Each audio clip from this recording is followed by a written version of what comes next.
오늘도 어려운 시간 가운데 모든 사람들이 지내지만은 하나님의 은혜와 권능이 여러분들을 위해 넘치기를 다시 한번 축원합니다. 창세기 1장 말씀을 보면 하나님이 세상을 창조하셨습니다. 아주 분명하게 기록되어 있죠. 세상 어떤 책에도 이렇게 분명하게 기록된 말씀은 없습니다. 그렇다 그러면 그 말씀에 의하면 하나님이 창조된 세상을 지금도 주관하시고 인도하심을 우리는 확실히 믿습니다. 믿으시면 아멘. 아멘. 그렇다 그러면 오늘의 어려움은 하나님이 왜 주셨으며 하나님의 어떠한 생각이 계실까? 이게 궁금하지 않습니까? 하나님 우리에게 좋은 것을 주신다는 분이신데 왜 이렇게 대한민국뿐만 아니라 전 세계에 어려움을 주는, 이게 육신의 어려움뿐만 아니라 경제의 어려움, 또 사람 간의 어려움, 이런 어려움을 겪게 하는가? 과연 여기 하나님은 무슨 생각을 하고 계실까? 이런 생각을 해보셨는지 모르겠습니다. 그것을 우리가 하나님의 섭리 계획이라고 이야기를 합니다. 사람들은 하나님의 이 섭리 계획을 모릅니다. 그래서 성경은 우리에게 말씀하시기를 하나님의 생각은 하늘 같고 사람의 생각은 땅과 같이 격차가 크다, 이렇게 말씀을 하고 있죠. 자, 그렇다면 우리는 이러한 시간을 통해서 하나님이 이 오늘의 이 시점에 어떠한 계획을 가지고 인류의 역사를 이끌어가고 계시는가? 그것은 앞으로 하나님이 어떻게 이 역사를 주관하시는가를 알 수 있는 길이 됩니다. 그래서 저는 오늘 하나님의 뜻을 깨닫는 분들이 되자. 그래서 하나님의 뜻을 깨닫자. 이게 오늘 말씀의 주제입니다. 역시 앞서 이야기한 대로 우리가 하나님의 뜻을 알기는 참 어렵습니다. 땅이 하늘을 쳐다보고 높이가 얼마나 될까 하는 생각보다도 더 어렵습니다. 그러나 분명히 하나님은 지금도 앞으로도 우리의 역사를 인도해 나가십니다. 그렇다 그러면 우리는 이러한 기회에, 하나님이 주시는 기회에 바로 하나님이 어떤 생각을 하고 계시는가, 하나님이 앞으로 어떤 계획을 가지고 계시는가, 이런 것들을 여러분들이 깨닫는 사람이 승리하는 사람이 될 줄로 믿습니다. 그럼 우리는 이 모든 것들을 인간의 경험에 의해서 이야기하는 게 아니라 항상 하나님의 성경에서 이 말씀의 해답을 찾아야 됩니다. 그리고 그것을 깨닫고 지켜나가는 심령들이 결국은 보면은 역사의 승리자가 됩니다. 오늘 나와 이 말씀을 듣는 여러분들, 승리하는 분들 되시기를 주의 이름으로 축원합니다. 그래서 저는 오늘 하나님의 본문의 말씀을 통해서 하나님의 이러한 계획, 생각을 알 수 있다고 보는 것입니다. 오늘 본문의 말씀의 주인공은 모세입니다. 모세가 앞에 말씀하고 뒤에 말씀을 길어서 제가 읽지 않고 가운데 부분만 읽었습니다. 여러분들이 잘 아시다시피 이스라엘 백성들이 약 400여만 애굽에서 생활하면서 그 백성들의 수가 너무 많아졌어요. 그래서 애굽의 바로왕이 위협을 느낍니다. 그래서 어떤 정책을 피는가 하니 이스라엘 히브리 사람, 그 당시에 히브리라고 이야기를 하는데 히브리 사람의 태어나는 자녀 가운데 아들들은 다 죽여라, 이렇게 전국에 명을 내립니다.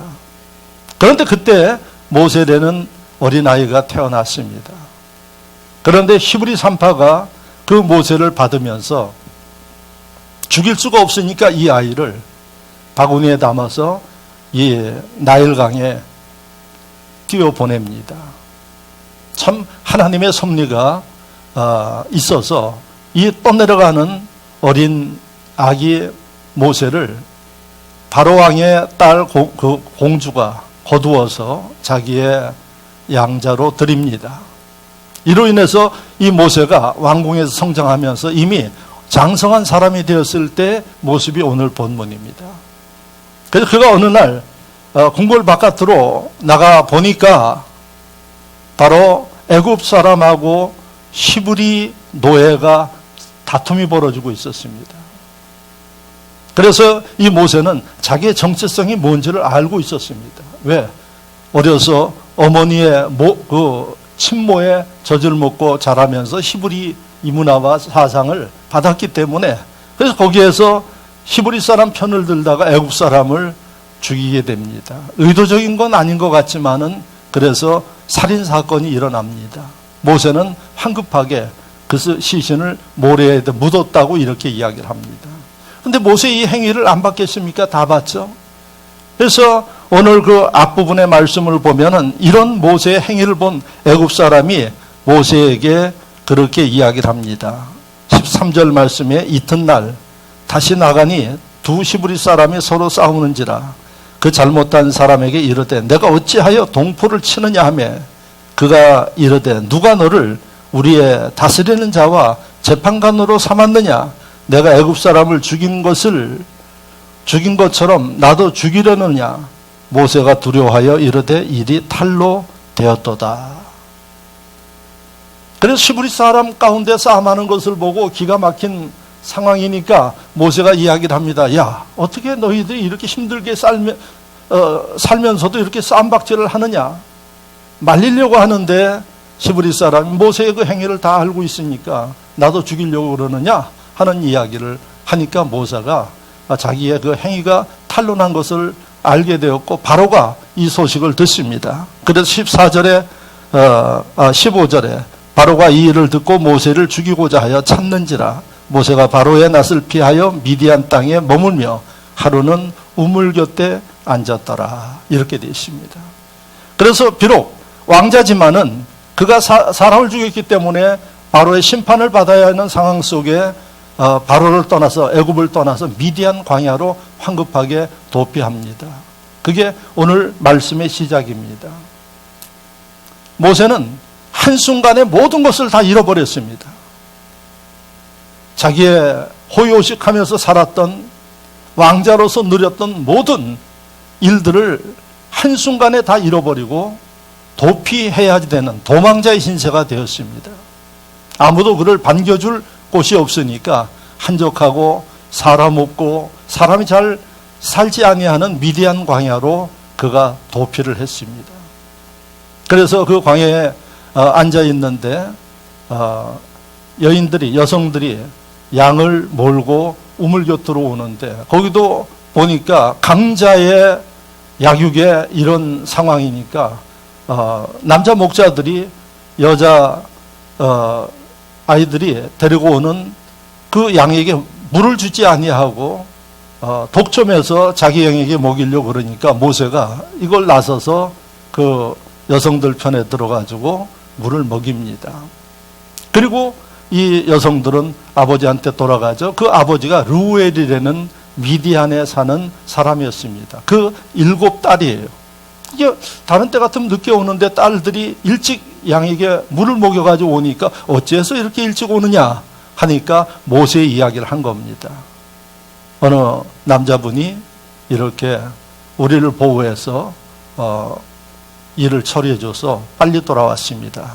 그러니까 르우엘이 그런 은혜를 입었는데 어떻게 그 사람을 그냥 두느냐, 데리고 와서 잘 섬기고 대접을 해야 되지 않겠느냐, 이렇게 이야기를 합니다. 20절에 아버지가 딸들에게 이르되 그 사람이 어디 있느냐, 너희가 어찌하여 그 사람을 버려두고 왔느냐, 그를 청하여 음식을 대접하라 하였더라 그랬습니다. 정처 없이 미디안 광야로 갔는데 아무도 도울 사람이 없고 아는 사람이 없는 그 땅에 갔는데 하나님의 섭리 가운데 르우엘 딸들을 만나게 되었고, 이 르우엘을 만나서 모세가 성실하고 사람 됨됨이가 되니까 르우엘이 자기 딸 7 중에 한 딸인 십보라를 아내로 맞이하게 해줍니다.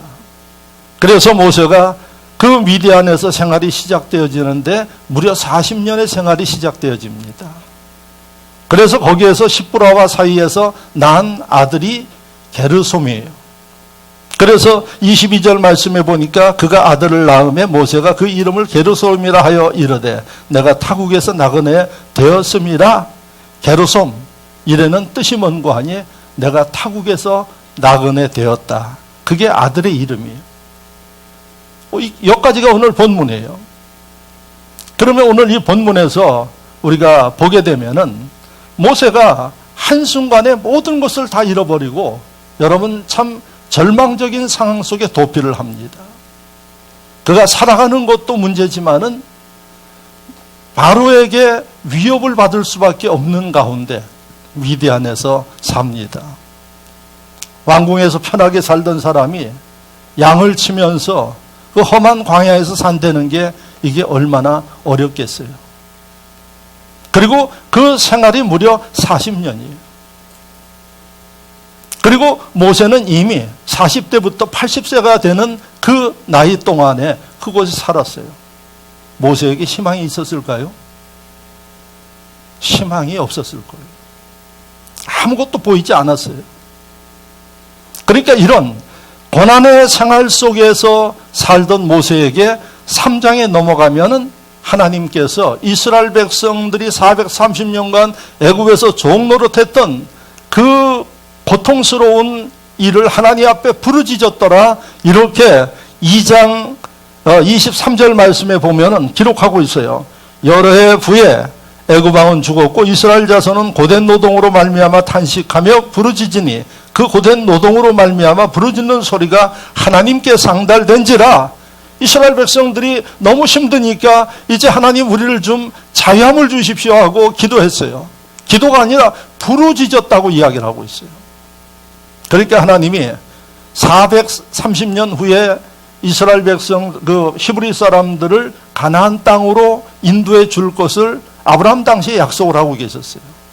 그때가 이른 겁니다.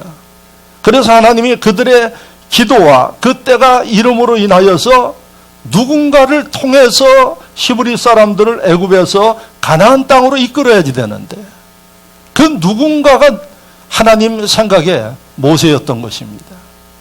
애굽에 무려 200만 이상 되는 사람이 살고 있었어요. 그 많은 사람이 아니라 미디안 광야에서 잊혀진 인물, 희망이 없이 살아가는 이 모세를 하나님이 생각한 거예요. 그래서 하나님이 3장의 말씀을 보면 주의 사자를 보내서 모세를 부릅니다. 여러분 40년간 그야말로 모든 것 다 내려놓고 앞이 보이지 않는 미래를 생각할 수 없는 80세 모세에게 기적과 같이 하나님의 부르심이 임했어요. 모세의 인생의 두 번째에 완전 대전환되는 일이 벌어진 것입니다. 모세가 하나님 앞에 부름받아서 이스라엘 백성들을 히브리 사람들을 가나안으로 이끌어가는 지도자로 바뀝니다. 잊혀진 인물 모세, 고난 가운데 살아가는 모세, 양들을 치던 이 모세가 하나님의 섭리 계획 가운데 한순간에 그의 인생이 바뀌어버리는 모습이 본문입니다. 제가 서두에 모두가 어려운 시간을 보내고 계시죠? 이런 이야기를 했습니다. 대한민국뿐만 아니라 지금 이 전 세계가 어려워해요. 미국도 어려워해요. 미국에 있는 친구들한테 맨 처음에는 전화가 오더라고요. 한국 안전하냐? 어떠냐? 미국 안전하다는 얘기죠. 요즘에는 전화해가지고 기도 좀 해달라고 그럽니다. 바뀌어버렸어요, 이게 완전히. 그래가지고 미국도 지금 뭐 엄청난 사람이 감염되고 사람들이 죽어가기 시작합니다. 참 어려운 시대예요. 이게 언제 끝날지 몰라요. 그래서 많은 사람들이 걱정하고 있어요. 두려워하고 있어요. 이런 상황 가운데 하나님의 백성들은 어떻게 살아야 하느냐, 하나님의 계획이 뭔지를 우리가 안 되면 모세처럼 삶의 전환을 이룰 수 있다는 얘기입니다. 할렐루야.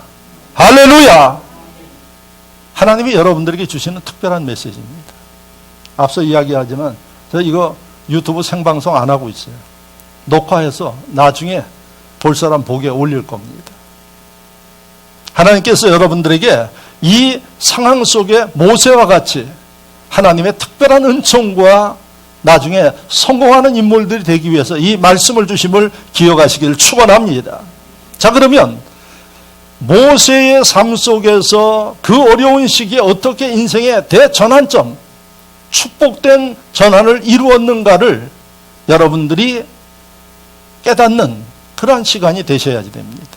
즉 하나님이 모세를 향해서 어떤 계획을 가지고 계셨는가를 보면은 이 시대를 향한 하나님의 계획을 우리가 알 수 있고 미래를 유추해 볼 수 있다는 이야기입니다. 모세를 통해서 우리는 무엇을 배워야 할까요? 자신을 돌아보라고 하나님이 계획하고 계시는 겁니다. 자신을 돌아봐라. 모세를 애굽 왕자의 입장에서 미디안 땅으로 이끌어 주신 분이 하나님이시오. 모세의 삶을 주관하신 분이 하나님이시오. 모세 바쁘게 살았어요. 아침에 눈 뜨면 그 궁궐의 일정에 맞춰가지고 수많은 일들을 해야지 되고 배워야지 되고 만나야 되고 그야말로 눈코 뜰 새 없이 바쁜 삶을 살았어요. 그런데 그런 모세를 갖다가 가장 한적한 곳에 하나님이 내몰았어요. 가장 할 일 없는 곳에 하나님이 밀어냈어요. 그것에서 모세가 어떤 생각을 했나요? 아침에 일어나도 할 일이 없어요. 그래서 여러분 맨 처음에 미디안 가서 모세가 한 일이 뭔가 하니 15절 마지막에 모세가 바로의 낯을 피하여 미디안 땅에 머물며 하루는 우물 곁에 앉았더라. 이렇게 기록되어 있어요. 완전히 모세의 삶이 달라져 버렸어요. 우물 곁에 앉아 있어요. 우물 곁에는 앉아 있어야 사람 볼 수 있는 상황이니까 그 우물 곁에 앉아서 모세가 있다가 루엘의 딸들을 만난 겁니다. 여러분 이 말씀을 보면은 그렇게 분주하게 정신없이 살던 모세가 가나안 이 미디안 땅으로 들어간 이후에 모세의 시간이 많아요. 우물가에 앉아서 무슨 생각했겠어요? 여러 가지 생각했겠죠. 여러 가지 생각을 했어요. 그 가운데 무엇을 생각하겠어요? 애굽에서 있었던 삶을 생각해 볼 수밖에 없어요.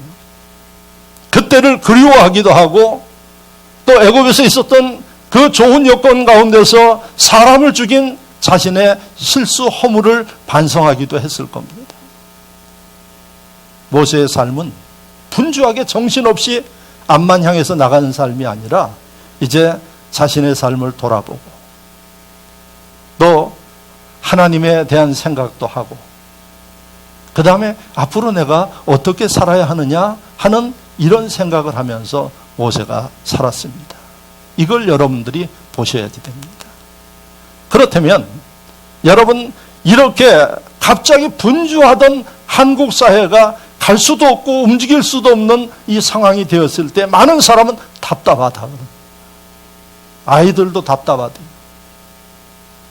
그래서 학교 가기 싫어하는 아이들이 학교 좀 보내달라고 이야기를 한대요. 참 상황이 바뀌었어요. 모든 사람들이 답답해하고 그 다음에 두려워해요. 사람 만나는 것도 두려워해요. 왜? 병이 옮을까 봐. 이런 상황 속에 하나님께서 하나님 백성들에게 주시는 메시지, 교훈, 그게 모세를 통해서 우리가 발견할 수 있는 거예요. 네 자신을 좀 돌아봐라. 어떻게 살았느냐? 무슨 생각을 하면서 살았느냐? 특히 한국 사람들, 여러분 뭐라고 이야기를 합니까? 빨리빨리 하여튼 빠르게 살아왔어요. 정신없이 살아왔어요. 하나님이 저와 여러분들에게 이제 손을 놓고 그동안에 살아온 것을 돌아봐라. 그리고 앞으로 하나님이 어떻게 인도하시는지를 생각하면서 살아야지 된다. 이게 모세를 통해서 우리에게 주시는 하나님의 뜻임을 기억하시기를 주의 이름으로 축원합니다. 앞만 바라보고 살아왔어요. 어떨 때는 주님 섬기는 일조차도 거추장스럽게 느끼면서 자신의 인간의 삶과 욕심을 위해서 살아왔어요.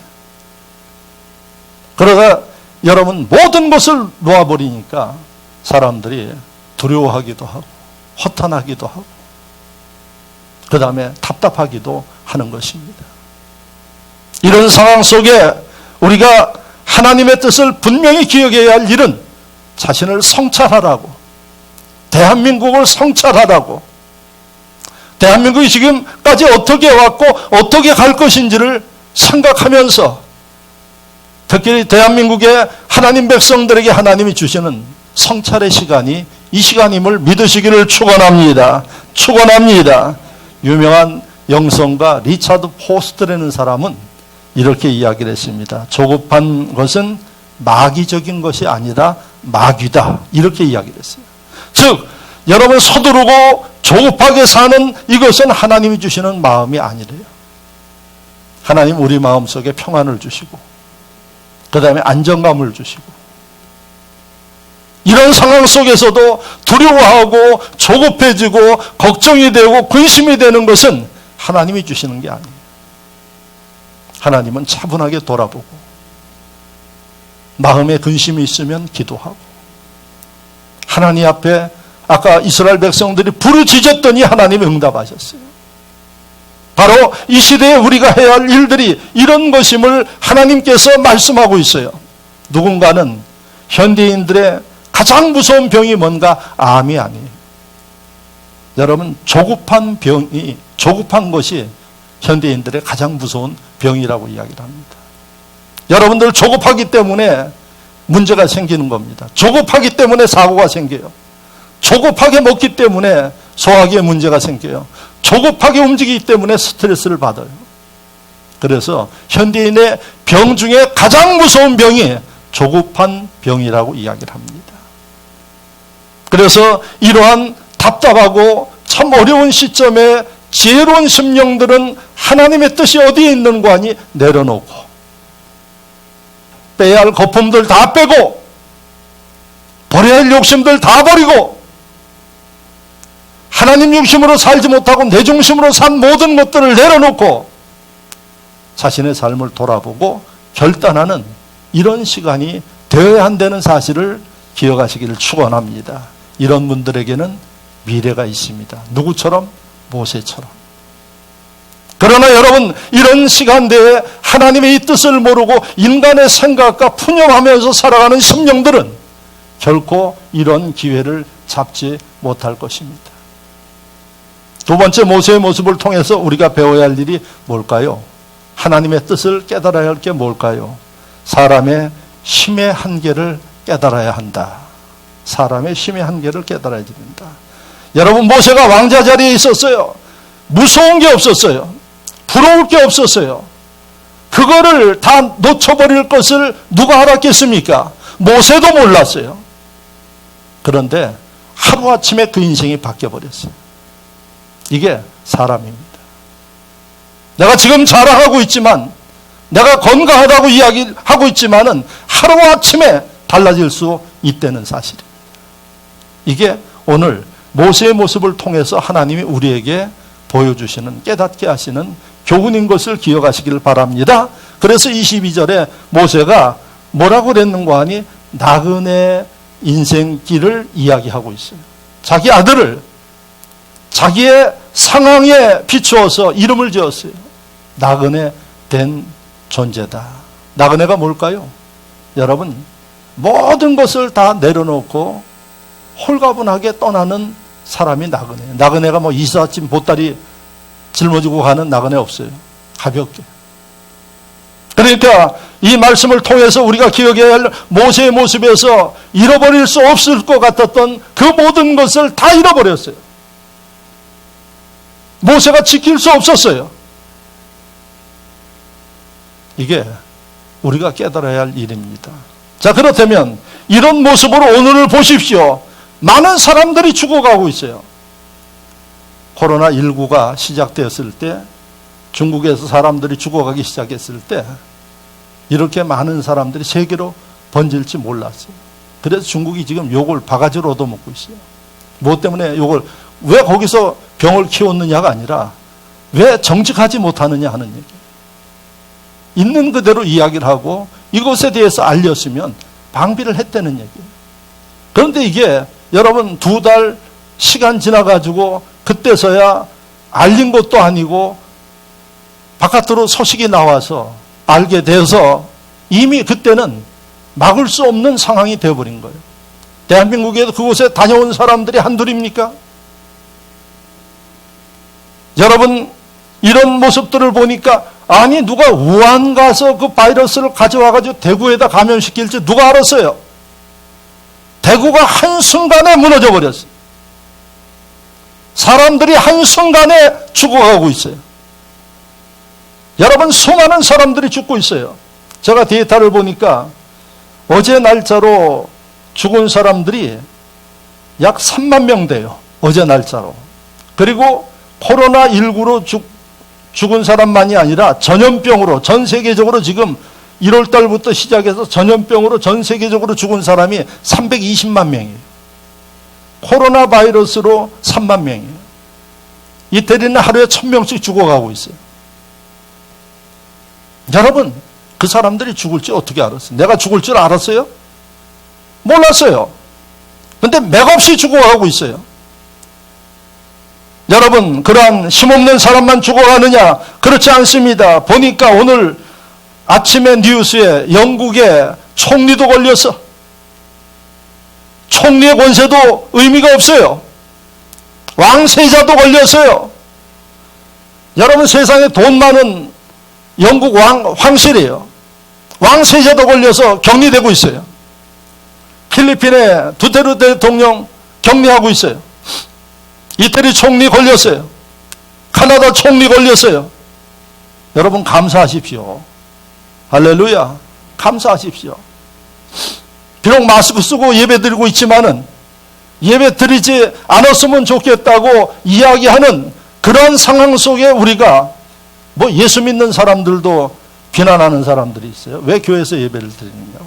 저는 당당하게 이야기하라고 이야기를 합니다.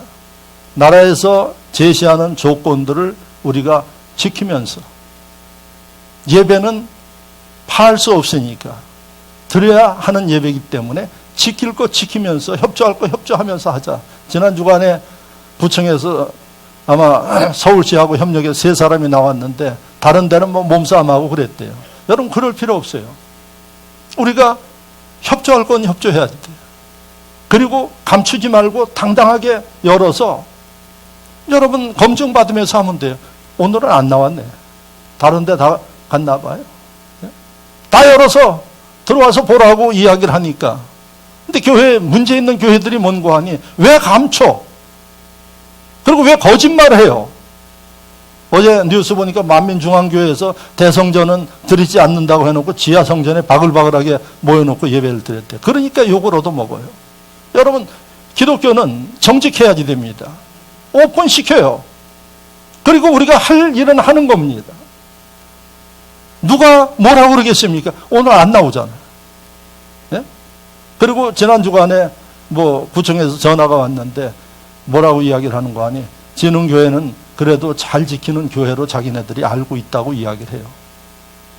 그 예배 드리는데 문제 없잖아요. 예배 드리는데 문제 없는데도 안 나온 분들이 많아요.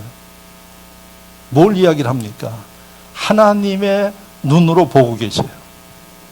그러니까 여러분, 교회는 중국처럼 우물쭈물하고 거짓말하고 감추고 그러는 곳이 아니에요. 잘못이 있어도 우리는 드러내놓고 회개하면 돼요.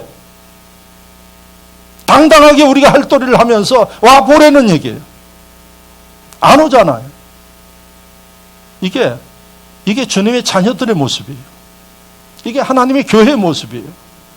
근데 문제되는 교회들을 보면 왜 거짓말을 해요? 그리고 왜 감추려고 그래요? 예배 드리는 걸 왜 감춰요? 예배 드리는 모습, 저는 지난 주간에 저 위에서 2사람이 앉아서 설교 시작할 때까지 듣고 있다. 한 사람은 시작하니까 나가고 한 사람은 한참 듣고 나가요. 이 기회에 와서 설교 들으면 하나님의 은혜지. 예? 그러니까 이 말씀을 우리가 보면은 여러분, 하나님 앞에 무력한 존재인 것을 여러분들에게 알게 하시는 거예요. 그래서 이런 것들을 우리가 깨닫고 기억해야 할 일이 뭔고 하니 자기의 힘과 능력에 의지하며 살지 말아라 하는 거예요. 여러분, 현대 문명이 얼마나 발전되어 있어요? 과학이 얼마나 발전되어 있습니까? 우주로 사람을 보내요. 의술이 남의 장기 뜯어서 다른 사람을 살리는 이런 상태예요. 그런데 여러분, 눈에 보이지 않는 바이러스에 의해서 이 인류의 문명과 과학이 철저하게 무너지고 있어요. 보고 있지 않습니까? 눈에 보이지 않는 바이러스에 의해서 무너져요. 나라가 무너집니다. 대한민국이 무너져가고 있어요. 예? 하나님이 축복하고 세웠던 대한민국이 눈에 보이지 않는 바이러스에 의해서 무너지고 있어요. 세계를 움직이는 핵무기도 두려워하지 않는 미국이 무너지고 있어요. 아주 전전긍긍하고 난리가 났어요, 미국이. 어떤 분이 저한테 미국이 왜 이렇게 죽는 사람도 많고 감염된 사람이 많을까요? 미국은요, 우리가 상상하는 것보다도 땅이 넓어. 인구도 우리의 여러분 3배 정도 되어지는 그러한 나라예요. 당연히 많을 수밖에 없어요. 여러분, 시골은 좀 널찍널찍하게 떨어져서 덜하지만은 뉴욕과 LA, 샌프란시스코 같은 데 가면은 이 대한민국 저 명동바닥처럼 그렇게 사람이 다닥다닥해요. 그런데 여러분, 그렇게 세계를 움직이는 나라도 무너지고 있어요. 온 세상이 다 눈에 보이지 않는 바이러스에 의해서 하나님이 한순간에 여러분 바람을 부시면 무너질 수밖에 없는 거예요. 이런 상황이 되어지면 여러분들이 뭘 느끼는 거 하니? 옛날에 바벨탑을 쌓다가 인류를 무너뜨린 하나님의 역사를 이제는 이해할 거예요. 예? 어떻게 바벨탑을 쌓는데 그 사람들을 갖다 하나님이 무너뜨리는가? 바이러스 하나에, 코로나 바이러스 하나에 세계가 무너지고 있어요. 이거 오래가면 무너집니다. 그래서 속히 멎게 해달라고 그러고, 제가 늘 이야기를 하는 3월 말까지 대한민국은 이제 끝나게 해주시옵소서. 어느 정도 잡혀가요, 대한민국. 외국에서 오는 사람들만 막으면 대한민국은 잡힙니다. 근데 문제는 고집스럽게 외국에서 들어오는 사람들을 아직도 안 막아요. 그리고 이제는 외국에서 들어오는 사람들을 모두 다 검역해가지고 받아들인다고 이야기를 하고 있어요. 중국에서 대한민국이 막지를 않아가지고 고맙다 그러더니 며칠 전에 막아버렸어요. 네?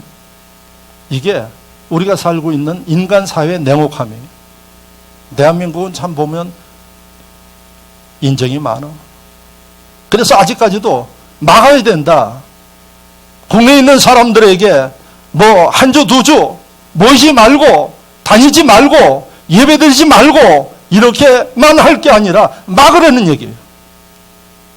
그리고 국내에 있는 심령들에게 협조를 구하면 반발하지 않습니다. 그런데 여러분들이 두 번째 보셔야 할 일이 이렇게 철저하게 무너지는 인간의 나약함을 보셔야지 돼요. 그러니까 하나님 앞에 여러분들이 어떤 마음으로 서야지 돼요? 겸손한 마음으로 서셔야 돼요. 이럴 때 여러분, 우리가 하나님을 만나고 바라보는 시간이 되셔야 되는 겁니다. 강팍한 사람들 많습니다. 지난 주간에 어린이집에 애기 엄마가 그 엘리베이터 옆에 제가 주일 저녁과 새벽 예배 드리지 않습니다. 수요 예배하고 금요 예배는 드립니다. 어떻게 그거 다니면서 교회를 다니지도 않는 사람인 것 같은데, 그걸 보더니 구청에다 전화를 했대요. 어린이집에 아이들이 드나드는데 교회에서 금요일 날 예배 드리고 그렇게 합니다 해서, 그날 금요일 날이에요. 그 구청에서 전화가 왔대요. 애기 엄마한테서 이렇게 전화가 와서 저희가 통보를 해 줘야지 되는데 목사님한테 말씀드려서 금요일 날은 안 모이는 게 어떻겠습니까 하고 협조 요청이 왔대요. 그래서 제가 아이들에 관한 문제고, 그리고 수요 예배 드렸기 때문에 그럼 금요일 날 우리가 모이지 말자고 급히 통지를 넣으라고 그랬어요. 그리고 구청에 그 담당자도 얼마나 애매하겠어요. 요즘에 민원이 들어가면은 답장을 해줘야 되니까. 그래서 구청에 전화를 해라, 담당자한테. 그랬더니 담당자가 너무 고마워하더래요. 이 교회가 이렇게 협조적으로 하고 하면은 자기네들도 배려하고 그렇게 할 텐데 어떨 때는 막 그냥 성질 내고 큰 소리를 내고 그래서 자기네들 안타까울 때가 많다고. 그래서 저희가 그 부모한테 전화도 안 하겠습니다. 교회가 알아서 그렇게 협력하기 때문에 그렇게 넘어가서 지난 금요일 날 우리가 모이지 않은 겁니다. 그러니까 우리가 지혜롭게 하셔야 돼요. 근데 안 믿는 사람들이 이러할 때 믿는 사람들도 생각이 이상한 사람들이 많아요. 여러분, 하나님의 위대하심을 여러분들이 아셔야 됩니다. 하나님이 한번 불어버리면 흔적도 없어요. 그걸 여러분들이 깨닫고 보는 시간이 되어져야 된다는 얘기예요. 사모님이 저한테 카톡으로 자료를 하나 보내줬어요. 이탈리아 롬바르디아주 의사 38살 된 의사 율리안 우르바니라는 의사가 이태리 말로 써서 아마 전 세계에 보냈나 봐요. 그걸 번역해가지고 이태리 말과 함께 제가 카톡에 있는 걸 인쇄를 했습니다. 이걸 여러분들에게 잠시 읽어드릴 테니까 들어보십시오. 수많은 어두운 악몽 같은 순간들이 지나왔지만 지난 3주 동안 여기 우리 병원에는 발생한 일들을 내가 직접 보고 경험할 것이라고는 상상도 해본 적이 없습니다. 그 악몽은 현재 실제로 흐르고 있고 또 점점 더 거대해져 가고 있습니다. 처음에는 몇 명의 병원으로 실려왔고 그 다음은 몇십 명, 그 다음은 몇백 명이 몰려옵니다. 이제 우리는 더 이상 의사가 아닙니다. 우리는 그저 누가 살 수 있고 누가 죽음을 맞으러 집으로 돌려보내야 하는가 하는 표딱지를 붙여주는 사람이래요. 하도 사람이 많이 오고 치료할 수 없으니까 살 가능성이 있는 사람은 병원에 놔두고 없는 사람들은 표딱지를 붙여가지고 집으로 돌아가시라. 집에서 죽으라는 얘기입니다. 이게 지금 이탈리아에서 하고 있는 이 일입니다. 이 의사가 그런 것을 보면서 참담을 느낀 겁니다. 비록 그들이 평생 이탈리아에 세금을 성실히 납부했다 해도 그들은 죽음을 준비하도록 집으로 돌려보내집니다. 2주 전까지만 해도 나와 내 동료들은 무신론자였습니다. 이것은 이상한 일이 아닙니다. 우리는 하나님의 임재 같은 것을 믿지도 의지하지도 않았고 그저 사람을 치료하는 논리적인 학문인 의학을 배웠습니다. 이 얘기는 저는 한 2년 전에 의사들하고 세미나를 했어요. 목사님들하고 신학대 교수들하고 세미나를 했는데 그 가운데 세브란스의 정신의학과에 있는 모 교수가 그날 나와서 토론을 하는데 그렇게 이야기해요. 아마 정신과 의사 가운데 독실하게 예수 믿는 사람들이 300명 정도 된대요. 전국적으로. 그 사람들이 모임을 하는데 이 300명 정도 있는 게 기적입니다. 이렇게 이야기를 해요. 왜 그러냐 그랬더니 예수 믿는 사람들이 의대를 들어가면 제일 먼저 이 신앙적인 것을 다 거품을 빼게 한대요. 왜? 의술은 과학이기 때문에.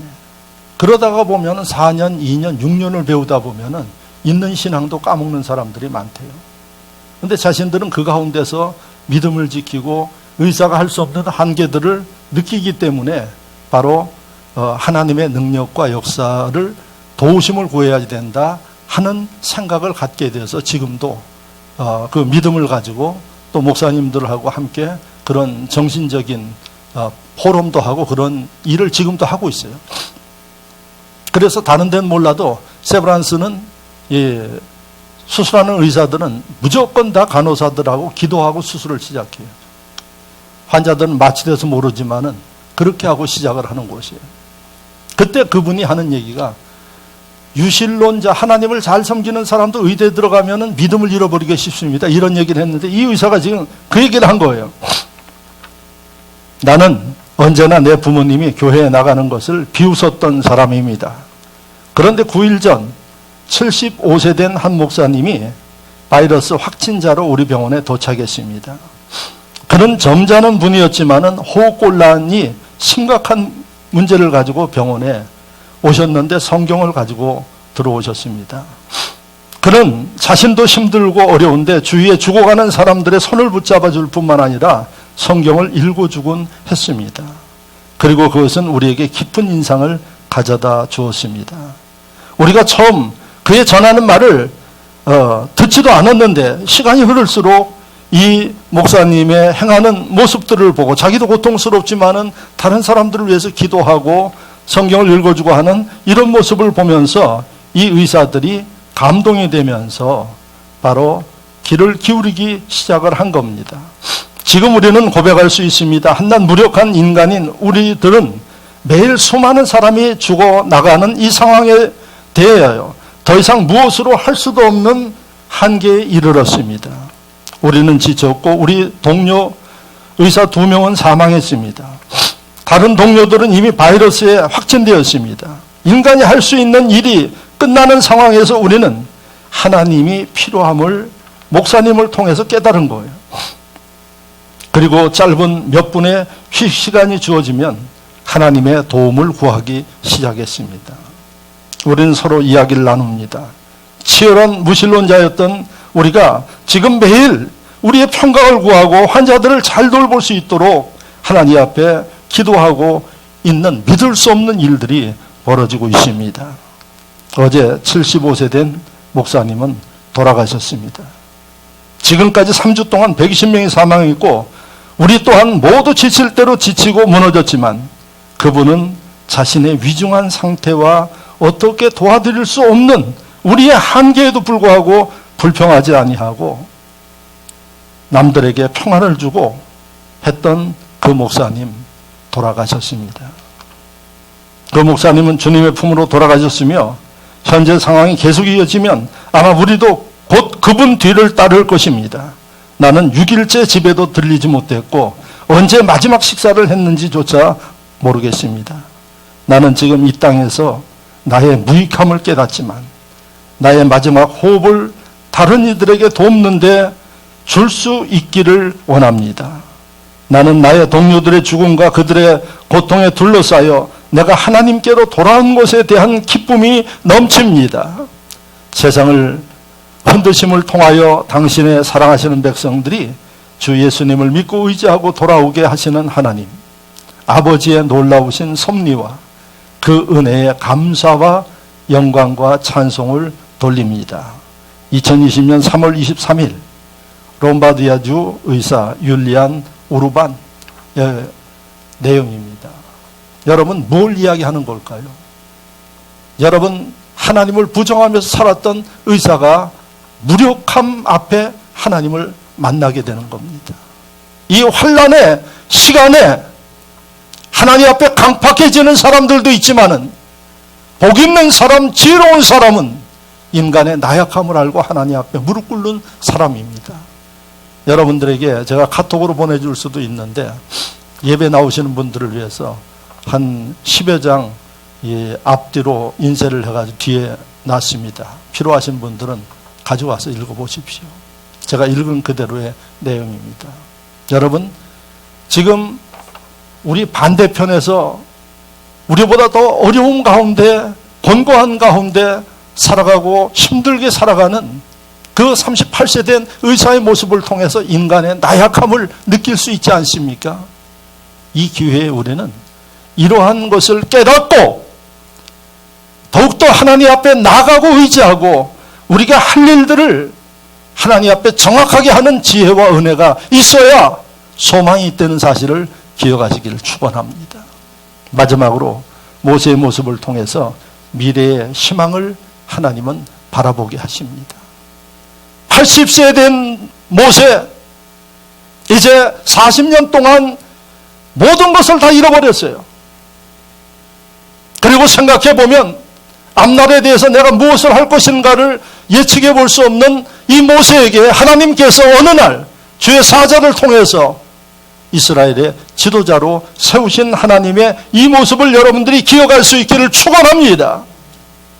모세가 40년 동안 인내하면서 성경을 보면 하나님을 불평하거나 원망한 말씀이 없어요. 묵묵하게 자기의 주어진 상황 가운데 최선을 다한 모세에게 하나님이 이런 은혜를 베풀어 주셨습니다. 미래에 희망이 있는 사람이 되기 위해서는 우리는 인내할 수 있어야 돼요. 불평하고 두려워하고 여러분, 흔들리는 인생이 아니라 묵묵하게 앞서 이야기한 대로 교회의 당당한 모습을 보이고 하나님 백성의 당당한 모습을 보이면서 믿지 않는 사람들에게 본이 되어주고 희망을 주는 이런 일을 하는 사람들을 위해 모세처럼 하나님이 여러분들에게 미래의 희망을 주심을 믿으시기를 축원합니다.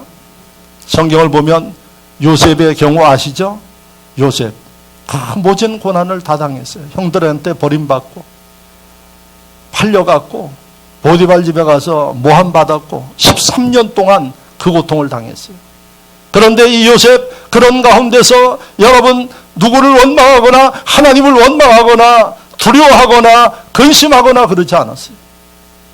하나님을 바라보고 묵묵하게 자기 할 일들을 했고 하나님을 섬겼던 요셉에게 13년 만에 애굽의 총리가 되는 기회를 잡았어요. 하나님이 지혜를 주심으로 인해서 요셉이 바로 왕의 꿈을 해몽하지 않습니까? 인생이 바뀌는 게 꼭 돈만 많아서 바뀌는 거 아니에요. 여러분들 많은 사람들이 지금 이 시대는 돈만 있으면 행복하다 그래. 아닙니다. 요셉의 모습을 보니까 하나님이 지혜를 주시니까 그 지혜가 그를 국무총리로 만들었어요. 하나님이 축복하고 여러분들을 세우려고 하면은 상상하지 못하는 일들로 하십니다. 이게 전능하신 하나님이십니다. 그러면 우리가 어떻게 해야 될까요? 이런 가운데 지혜롭고 하나님의 은혜가 임하는 심령은 희망이 있어야지 돼요. 하나님에 대한 희망. 하나님은 지금도 살아계시고 하나님은 지금도 나를 사랑하시고 하나님은 지금도 내게 원하시는 게 있는데 그게 무엇이겠는가 하는 것을 여러분들이 깨닫고 남들이 어떻게 하든 묵묵하게 이 할 일을 해나가는 심령들을 위해 하나님은 어느 날 인생의 그 전환점을 이루는 희망적인 일들을 우리에게 주십니다. 여러분 여호수아 갈렙 아시죠? 모세의 후계자예요. 모세를 몇 년 동안 따라다니는 거 아니? 40년간 따라다녔어요. 40년 따라다닌다는 게 어려워요. 그러니까 제가 이런 현대 상황 속에 성도들의 신앙과 정신적인 상태를 하나님이 보게 하세요. 모세가 아무리 어려운 일이 있어도 여호수아와 갈렙은 40년간 따라다녔어요. 그리고 그 힘들고 어려운 일들을 모세 위에서 다 뒷받침해주고 그랬어요. 그랬더니 하나님이 그들 위에 모세의 후계자가 되어지는 은혜를 베풀어 줬어요. 할렐루야. 여러분 바라볼 수 있기를 주의 이름으로 축원합니다. 희망을 바라보십시오. 그리고 여러분들이 인생에 내가 해야 할 일, 지금 시간 많다고 늘어지는 분들이 있어요. 그래서는 안 됩니다. 하나님이 주시는 지혜 가운데 미래를 준비하는 분들이 되셔야지 돼요. 여러분 예배를 드리지 못한 이런 상황 속에 신앙이 늘어지는 분들이 있어요. 지혜로운 사람은 그렇게 살지 않습니다. 더 하나님 앞에 무릎 꿇고 기도하며 하나님 지혜를 주십시오. 하나님 나를 인도해 주십시오. 오히려 자기를 다스리면서 하나님 앞에 무릎 꿇게 하는 이 은혜가 있는 심령들이 모세와 같은 역사, 은총을 누리게 된다는 사실을 믿으시기를 축원합니다. 하나님은 그냥 노력하지 않는 심령들 위해 은혜 베풀지 않습니다. 노력하고 인내하고 하나님의 뜻을 묻는 심령들을 위해 어려움의 시기가 지나가면 지도자로 세우고 축복하고 건강 주시고 이런 일들이 아마 이 기간이 끝나면 분명하게 여러분들이 갈라지는 모습을 보게 될 것입니다. 여러분 지난번에 TV조선에서 미스터롯이라는 프로그램이 아주 대인기였다고 그럽니다. 저는 그 프로그램을 보지는 못했는데 하도 목사님들도 이야기를 해가지고 요즘에 이렇게 재방송해 주는 모습들을 보니까 젊은 친구들이 인물도 참 훤하고 진짜 노래 잘하더라고요. 제가 보니까. 근데 그 노래 잘하는 것보다 저는 감동이 된 게 뭔가 하니 그들의 히스토리를 이야기를 해요. 그 다음에 제일 어린 아이 그 아이는 그거 하면서 뭐 키가 6cm 컸다 그러는데 이야기 들어보니까 할아버지가 돌아가시는 가운데서도 그 일들을 해가지고 아마 7명 안에 들어갔다 그래요. 제가 그 모습을 보면서 뭘 깨달았는가 하니 그냥 되어지지 않아요. 그 무명의 시간 동안에 남들이 알아주지 않는 가운데 인고의 시간을 묵묵하게 자기의 실력을 키우고 자기의 때를 기다리면서 왔던 그들 위에 기회가 주어지는 거예요. 마찬가지입니다. 지금 어렵습니까? 어렵다고만 탄식하지 말고 이때 여러분들이 하셔야 할 일이 뭔지, 내가 미래를 위해서 무엇을 준비해야 할지, 내가 하나님을 위해서 어떻게 헌신해야 할지, 이런 것들을 생각하면서 묵묵하게 감사하면서 지켜나갈 때 이제 하나님이 여러분들을 위해, 여러분 남들이 보지 못하는 이러한 하나님의 축복과 은총의 역사를 보게 한다는 사실을 믿으시기를 바랍니다. 이게 하나님이 설교를 준비한 목사에게 주신 메시지고 여러분들에게 전달하라고 주신 메시지임을 기억하시기를 바랍니다. 한 주간 우리는 이 희망을 가지고 여러분 감격과 흥분된 마음으로 처지는 게 아니라 감사하면서 찬양하면서 지내는 한 주가 되기를 주의 이름으로 축원합니다. 이제 우리 찬양 한 곡 부른 다음에 합심해서 함께 기도하겠습니다. 힘을 내세요. 싱어들은 앞으로 나오시기를 바랍니다. 하나님을 향하여서 바라보면서 힘차게 찬양 후에 우리가 함께 기도하겠습니다.